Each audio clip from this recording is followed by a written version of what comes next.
All right, so let's talk about the workflow that we're going to be following as we build this course project. It's a very common, very popular business intelligence workflow, and it's going to take us through all of the core components of Power BI. So we're going to start by extracting and transforming our raw data inside of the Power Query editor. Just like Excel, this is going to open up in a separate window. It's where we're going to conduct all of our ETL steps to clean and transform and prep our data for analysis and visualization. And once we've done those steps, we're going to load it into what we call Power BI's front end. And within that front end, there are three core views: the model view, the data view, and the report view. So collectively, that's what we typically call the front end, whereas the Power Query editor is what we'll often refer to as the back end. And this is something that Aaron's going to dig into in a bit more depth in the next section of the course. So if we take it one layer deeper, let's look at the 4 stages of the workflow that we're going to follow here. Again, starting with the Power Query editor, this is where data is loaded and transformed. Step 2 is where we configure and build our data models. We do this inside of Power BI's model view. Step 3 is where table features and calculations can be added inside Power BI's data view. And then finally, step 4, that's where we bring our data to life and create visuals and reports in the report view. Now there are a ton of menus and ribbons and tools and tabs here. Don't worry about that right now. We're going to dig into all of those features and functions later in the course. But for now, what I want to do is jump into the Power BI environment with a fully built model open so we can take a quick 10,000-foot view of the BI workflow and interface.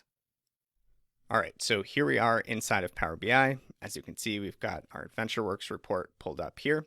And right now we're inside of what we're calling the front end, right? We've got our report view, which we're looking at now. We've got our data view and our model view as well, which I'll talk about in a second. But if we're following the same flow that we just talked about, typically we're going to begin inside of the query editor. And to get there, we can either create a new data connection or query from the Get Data menu, or we can head to Transform Data to open up the query editor. So note that this opens up in a separate window, completely separate from the Power BI app, just like it does in Excel, and this is where all of those ETL steps take place. It's essentially where we're taking our raw data and preparing it for further analysis inside of Power BI. So once we've done our data prep, we're going to close and apply. That data is going to load into the Power BI front end, and here we are. So remember, step 2 was about creating our data model, which we can access here. This is where we actually define those table relationships. We can view each table as an independent object, and we can design our relational model for analysis. Next, we've got our data view here.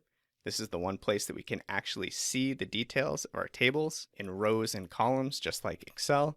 And one thing to call out here is that Power BI has contextual menus. It has a contextual ribbon, just like Excel.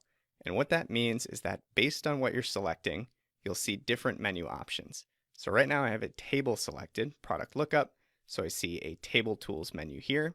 If I select a specific column, I see column tools.